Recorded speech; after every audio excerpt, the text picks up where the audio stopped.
Good afternoon, students.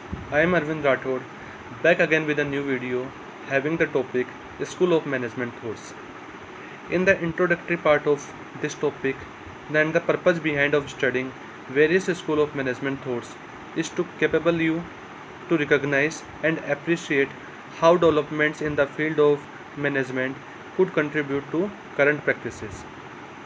Okay, each of the school of management thoughts are based on somewhat different assumptions about human beings and the organizations for which they work.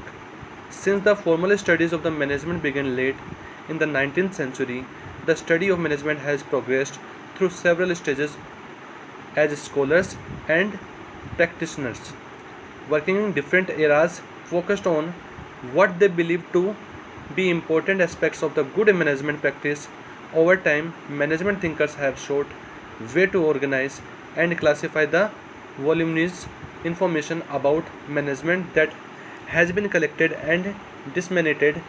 These attempts at classification have resulted in the identification of the management schools. Okay, today management is both a reflection and a reaction to past management theories. There are there are some the school of management thoughts as shown in different points, into which scientific management, administrative management, bureaucratic organization, human relations schools, behavioral schools, system theories, contingency theory, organizational humanism, and management science. These types of thoughts we have to discuss in brief. Okay, theory in management, like definition of management, we have studied in the previous class, so we not need to discuss it again. Okay, now move to the next part of the management theory, that is classification of the management theories. There are three types of the management theory, or we can say that management theory is classified into three categories, into which first one is classical management theory, second one is neoclassical management theory, third one is modern management theory. Okay, so move to the first classification of the theory, that is classical management theory. Classical management theory consists of a group of similar ideas on the management of organizations. It generally concerns ways to manage work and organization more efficiently. And we can say that classical school is the oldest formal school of management thought. Its root predate the 20th century. Okay, and the classical school of thought generally concerns ways to manage work and organization more efficiently. Three areas of the study that can be grouped under the classical school are scientific management, administrative management, and bureaucratic management. Okay, into which we will start studying first management, that is scientific management. Scientific management, in the late 19th century, management decisions were often arbitrary and workers often worked at intentionally slow pace. There was a little in the way of systematic management, and workers and management were often to conflict.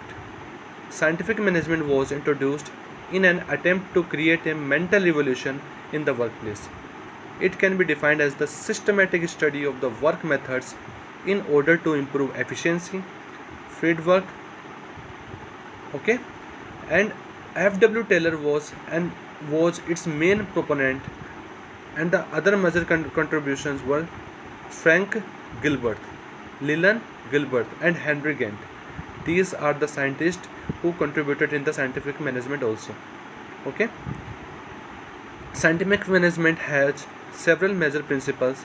First, it calls for the application of the scientific method to work in order to determine the best method for accomplishing each task. Second one, scientific management suggests that workers should be scientifically selected based on their qualification and trained to perform the jobs in their optimal manner. Third one is scientific management advocates genuine cooperation between worker and management based on multi self interest. Finally, scientific management suggests that management should take complete responsibility for planning the work, and the worker's primary responsibility should be implementing management plans. Other important characteristics of scientific management include the scientific development of the difficult but fair performance standard and the implementation of a pay for performance incentive plans based on their work standards. These are the all about for the scientific management. Now move to the next part, next type of management, that is administrative management. Generally, administrative management focuses on the management process and principle of management. Okay.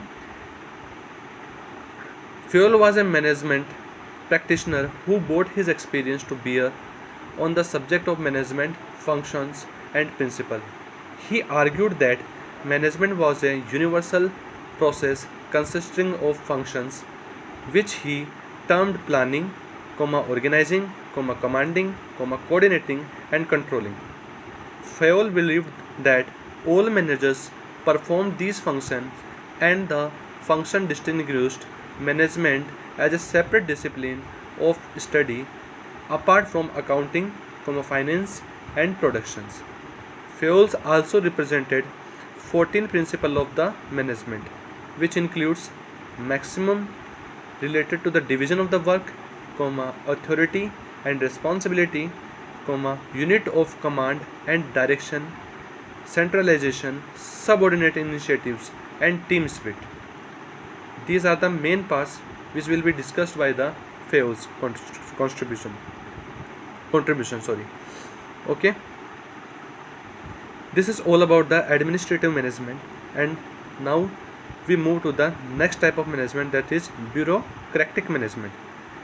The main focus area for the bureaucratic management on ideal form of the organization and follows the same.